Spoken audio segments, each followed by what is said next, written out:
obviously we have to support the foundation, enhanced mobile broadband, even better with more consistent user experiences, higher data rates, as Peter explained, as well as more capacity. And some services we don't know that we're going to support, but we know that we're going to support mission critical with extreme reliability and ultra low latency. And I will touch upon that later.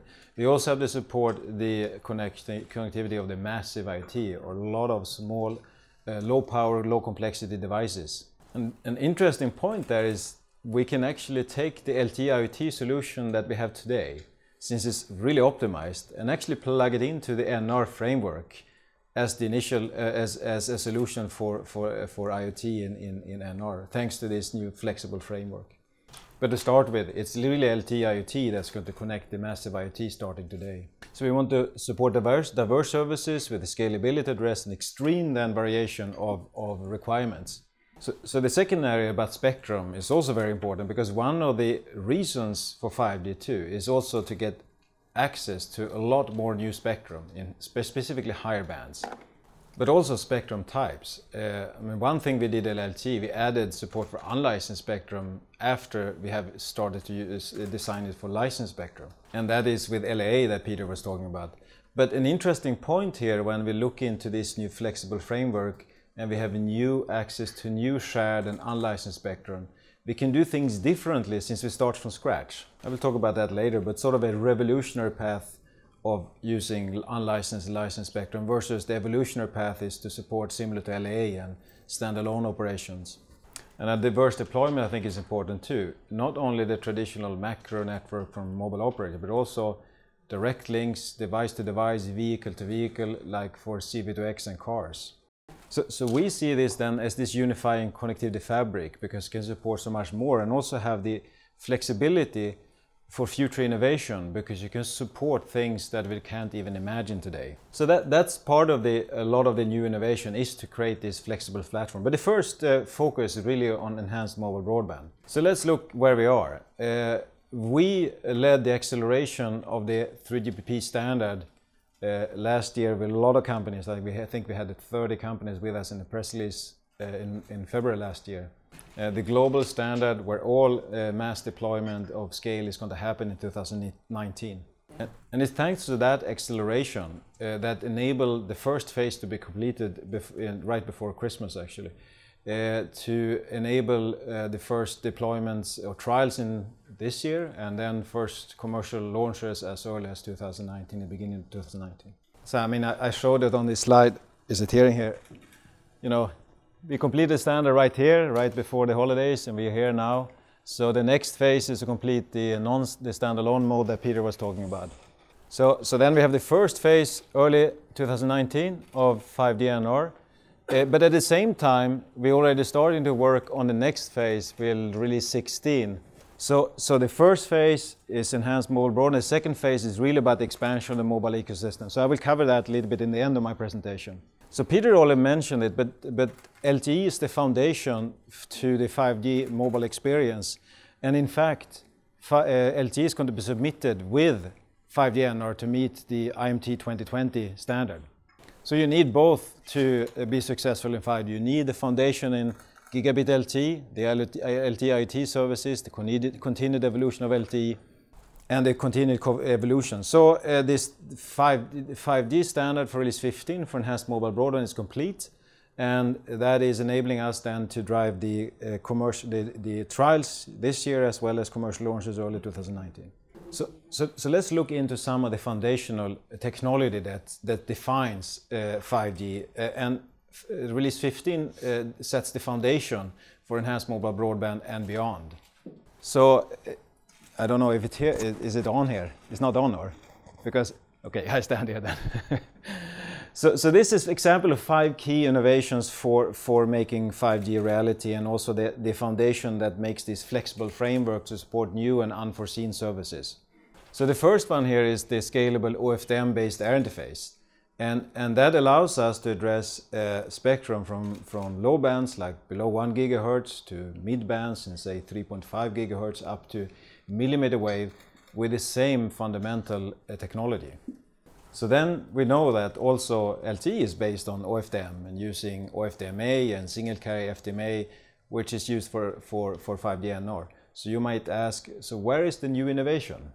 Part of the innovation is the scalable numerology, but also you can do better VOFDM now because you have better windowing and processing of OFDM. But a big part of the new innovation is the flexible based framework. Yes, flexible slot-based framework. So this is very interesting because this new framework that is shown here in this picture allows us to multiplex different kinds of services together. It could be enhanced mobile broadband, it could be ultra-low reliability service, it could be IoT. And that's also different from today with LTE because we have designed it in such a way so we can add things later on. We don't even know it today. So a key part of that innovation is this self-contained slot structure that also allows much faster turnaround so that you can have much low latency. That's part of the ultra-low latency reason you can get in 5G NR. So the third area I want to cover is the advanced coding. So every new generation you can do better. So for LTE we use something called turbo codes. So now with 5G NR it's been decided that we introduced LDCP codes for the data channel for bigger packets as well as Series E aided polar codes for the control channel. Both that are based in the standardization based on our proposal. So the fourth area is something everyone is talking about, and that's massive Mimo. And it's generally about adding a lot more antennas. And that's really a key enabler to get access to these higher bands in, say, 3.5 as well as in millimeter wave, so you can get enough coverage and performance that you need to utilize these bands. And here again, the slot-based frame structure is what is enabling, or sorry, the self-contained slot structure is what is enabling a better performing MIMO because you can get feedback immediately with this new structure. And the fifth one is mobilizing millimeter wave, and I'm going to touch more about that later, so let's wait for more details later. So then I want to talk about how do we make 5G commercial reality in 2019. I mean, part of this is to start with early R&D investments, have prototype, to verify the standard and drive the standard, as well as contributing to the standard at 3GPP. So as we said, we're expecting high-end smartphones early 2019 and trials this year. So this shows the path to the commercialization. So it starts with early research and development, and LTE is the foundational technology to 5G. I mean, we have said that the majority of the LTE fundamental technologies are also applicable to the potentially applicable to 5G as well. If you want more details, you can see our statements by our executives last week in a presentation they did about the future opportunities for Qualcomm. But it starts early on with prototype systems, 5G NR prototype systems, that we can design and test the 5G technologies well ahead of commercialization and standardization. So we announced our prototype 1.5 years ago, and we also showed the first NR-based connection in this prototype at Mobile Congress last year. And that's also why the reason why we can make 5G commercial reality 2019. We have a prototype with a track and also provide input to the standardization. And as the standardization agrees on certain features, we implement that in the prototype. So we don't have to wait for the standard to be complete to actually demonstrate the first NR-based, 5G NR-based standards compliant connection. So last year we demonstrated together with ZTE the first NR-based connection between us and third-party vendor ZTE to show interoperability between our device equipment and their base station equipment. And we did the same thing with Ericsson right before the holidays, both for sub-6 or around 3.5 gigahertz as millimeter wave. And both these steps are critical milestones to lead up to trials in this year as well as commercial launches early 2019. So let's show a little bit details on the first event that I talked about. In November, we showed the world's first end-to-end 5G NR interoperable system based on the 3GPP standard. And this was based, together with ZTE, and this was based on the 5G NR Layer 1 specifications that's defined by 3GPP. And that is possible then thanks to this prototyping that goes in parallel with the standardization. And we demonstrated many of the key technologies for 5G, such as the scalable OFDM air interface, the low latency slot structure, the advanced channel coordinated with LDCP. So this was really compliant then with the specifications. And you can see the equipment here on the right, and you can see also the wave bandwidth. 100 megahertz was used in 3.5 gigahertz, and that's also a band that's targeted for Korea as well. So let's go on then to millimeter wave. So the challenge here is really to mobilize millimeter wave for the smartphone form factor. I mean, as Peter mentioned, we have already chipsets for AD, 8 or 2.11 AD in the smartphone form factor. But we don't have it for mobility use cases.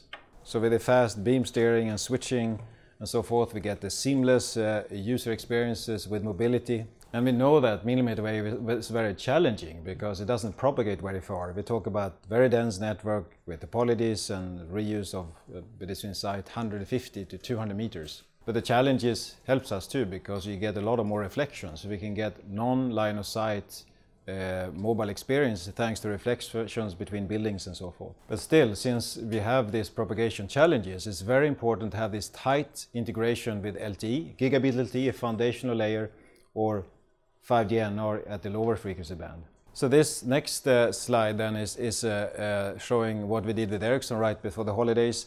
We demonstrated interoperability between our equipment and Ericsson's base station for both sub 6 gigahertz, 3.5 gigahertz, as well as millimeter wave. And we worked together with 9 operators, one of them SK Telecom, with this trial. So we had them over there in Stockholm, Ericsson's premises in late December to actually witness this first connection. And again, this is very important to be able to progress towards commercial launches in 2019 and trials, to have this inter-vendor interoperability testing between our equipment and the infra vendors. And again, we were compliant to the standard, the non-standalone, that's using LTE as the core network as the anchor, and also a lot of these the same key features like advanced channel calling and so forth. And if you remember a slide that Peter showed before, he had 3 components. He had the AD device on the left, in the middle he had a R&D prototype, and on the right he had a reference design he handled around. So the middle figure that you saw there is actually what you see on the right there. So even before we have this form factor device trials, we have this device where we can test the antenna design. So we have multiple of these components that Peter showed in this device. You can test different configuration, the impact of the holding the hand and so forth, well advanced of commercialization. So there's a lot of misconception generally about the feasibility of millimeter wave because of the propagation challenges. So it's actually a much better coverage than most people believe. So we have demonstrated significant millimeter wave coverage when we do co-siting with existing sites, and we have been working with global operators and actual sites around the world, including Korea. Because one claim has been that to get enough coverage you need so many sites, so it's not feasible, but that's the wrong question. The question is, what kind of coverage do you get if you use the assets, the sites that exist today? So we looked at the dense urban areas in global cities, and in some cities you get over 80% coverage from millimeter wave. But you don't need 100% coverage because you have gigabit LTE as a foundation, as a fallback. You have this tight integration with gigabit LTE. And that's why it's important then to have a solid foundation with gigabit LTE that also continues to evolve beyond 1 gigabit to have a more consistent user experience when you move from millimeter wave outside millimeter wave coverage. So this example is from San Francisco. You see here behind this the actual streets. So take a look. So let's take a closer look to that example. So we looked at the users and we see that this is the dense area of downtown of San Francisco, and we used the existing sites. Actually going to be more sites going forward because LA deployment drives small cells in addition to macro cells. So in this case we used 800 megahertz, and we show that 50% of users got more than 4 gig data rates, and 25% got more than 2.5 gigabit, as well as more than half of the users got at least 1 gigabit per second data rates. And a very interesting fact here too, if you look at the cell edge, that definition where the coverage ends. You call it cell edge. We actually get 320 megabit per second at the cell edge. That's pretty good sort of cell edge. So this shows the potential for millimeter wave and for an enhanced elevated experience, as well as a capacity complement to gigabit LTE and 5G NR in lower bands. So let's look at additional cities and look at Seoul too, or Korea example. So this is example of a couple of cities we work with, not all of them, but a selection, and where we used actual data from the specific city, and we used the available macro site and small cell sites. You can see it down here. So you see in some of the best US cities, the first one is actually Chicago. You get over 80% by just using the existing sites. But then if you look at Korea or Seoul here, you see that that's excellent cities for millimeter wave deployments too, because there's such a dense deployment of macro sites already. You see the downlink coverage could reach over 80%, or at least there were 70% depending on the example used. But then it's obviously possible to get even better coverage by adding more small cells and more sites. But this is just the example by using the existing assets, the existing sites, and add millimeter wave to the existing LTE site. On the right side, we also have one example indoor. So this is the Las Vegas Convention Center. So we used the existing LTE sites there as well, and we got 84% coverage in the Las Vegas Convention Center with a full setting of exhibitions. So indoors it worked very well, especially if the walls are not as sturdy or thick. I mean, it propagates through indoor walls in many cases, but the millimeter wave doesn't propagate really through outdoor walls from the outside to the inside. But even these outdoor deployments of millimeter wave then will offload the lower bands in LTE, gigabit LTE and 5G NR lower bands, so they can serve more users indoors. It's still a benefit to indoor users, even if millimeter wave is deployed outdoors. Okay, so we have it's not so much time left, so we wanted to have some time for questions too. So I will just quickly touch upon the evolution. We said that 3BP release 15 sets the foundation for enhanced mobile broadband, as well as the foundation for new services. And in the interest of time, I think I will just quickly mention the work item that's going on in release 16 that we are working on. You have this ultra-reliable low latency communication, and a key use case for that is the industrial IoT, or the factory of the future. Imagine if you can have wireless Ethernet and you can move around the manufacturing equipment or robots in any way without attached to wires. And on the CV2X, cellular vehicle-to-vehicle communication, we already announced our first chipset in September last year, and we have started trials. We now trial also in cooperation with LG, with partners across the whole globe, and we think we can enable it for deployments already in 2019. And the next phase is the NR-based CV2X that adds additional complementary features for autonomous driving. The first phase that we are working on to commercialize initially is more like a non-line of sight additional sensor for safety application, like see around a blind corner or something like that, or see around a blind intersection.